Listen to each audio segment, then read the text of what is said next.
This is 7 National News, and in our top story, the UAE Vice President, Prime Minister and ruler of Dubai, His Highness Sheikh Mohammed bin Rashid Al Maktoum, has witnessed the signing of an MOU between the UAE Space Agency and Emirates Institution for Advanced Science and Technology. Signed at the headquarters of Mohammed bin Rashid Centre for Government Innovation, Dubai, the MOU aims to build the first Arab Islamic probe to reach Mars.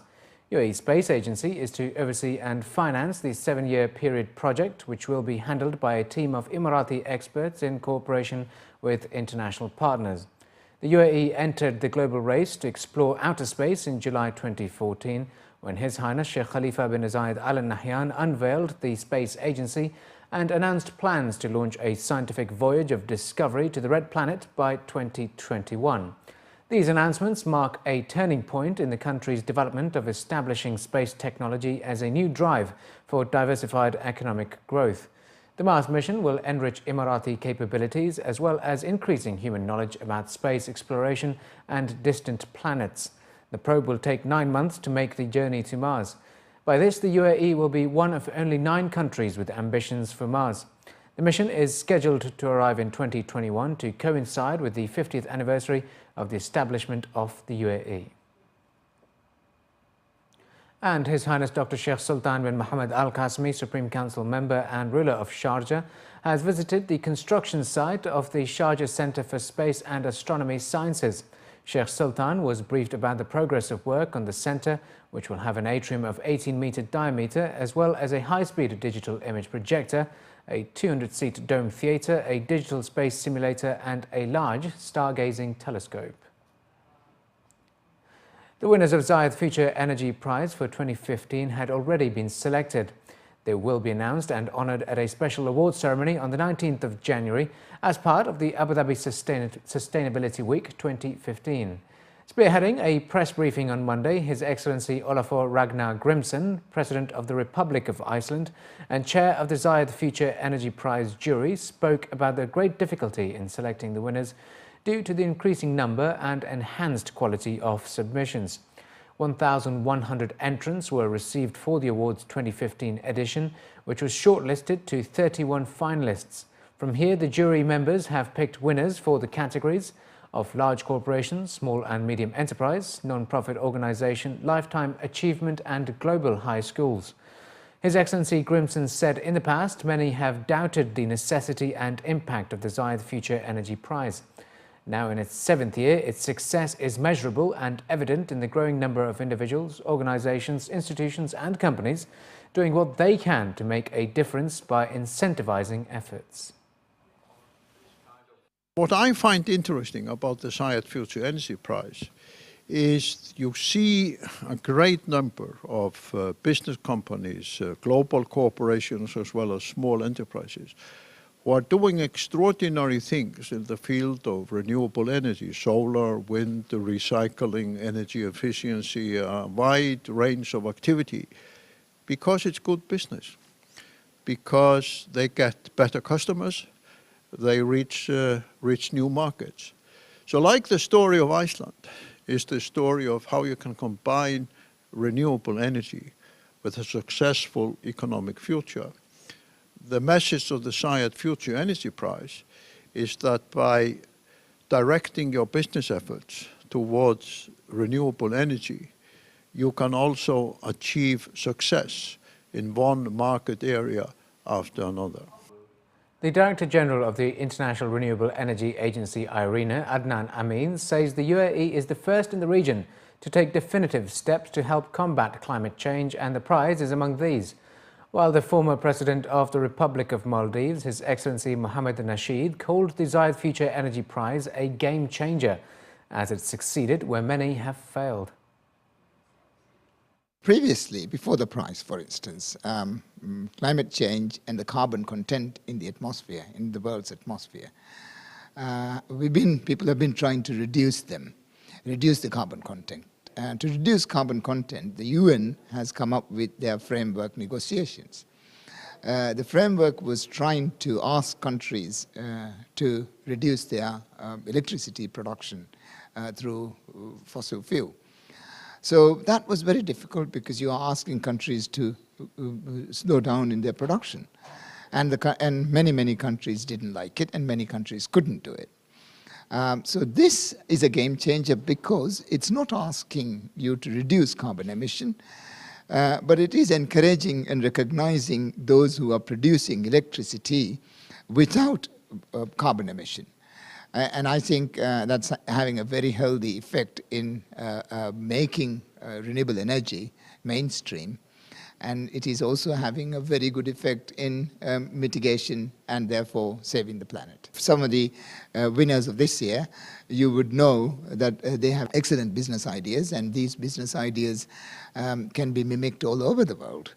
And I think to recognize these kind of outstanding ideas and outstanding work has the effect of others, letting others know about it, and therefore the prize is doing its work. The last 3 years, the highest level of capacity addition has come from renewables in the global energy mix, and that investment in renewables is increasing year on year for the last several years.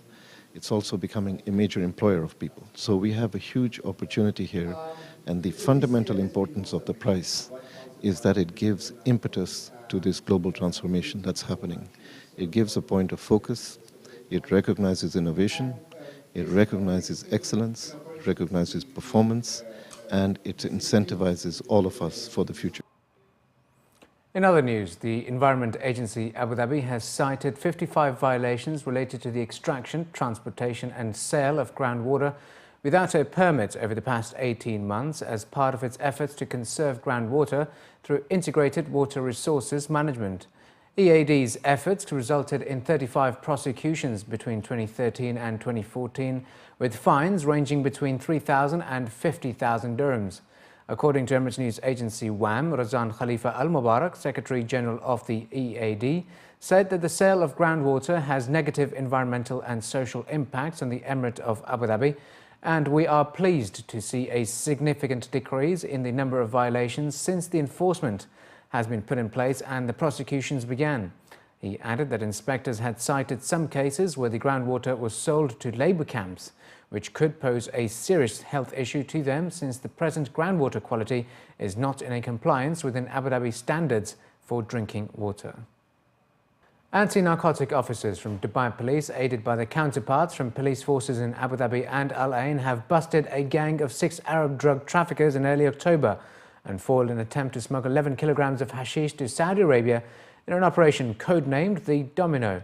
Colonel Eid Mohammed Thani, acting director of the Anti-Narcotics Department of Dubai Police, said the anti-narcotic officers acted upon information they received on September 30 about illegal activities of the first suspect, a 27-year-old employee. He added that the police had arrested him in Dubai and found 11 kilograms of hashish inside his car. From there, the other members were arrested. He noted that the mastermind of the ring is just 22 years old.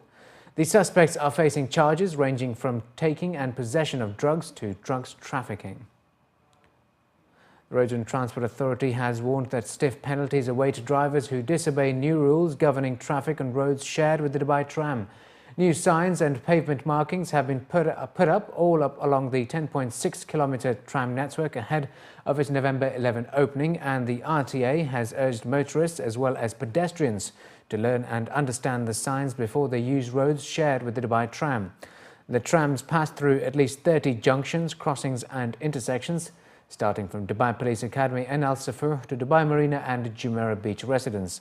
The authorities are taking all necessary precautions to ensure the safety of all road users.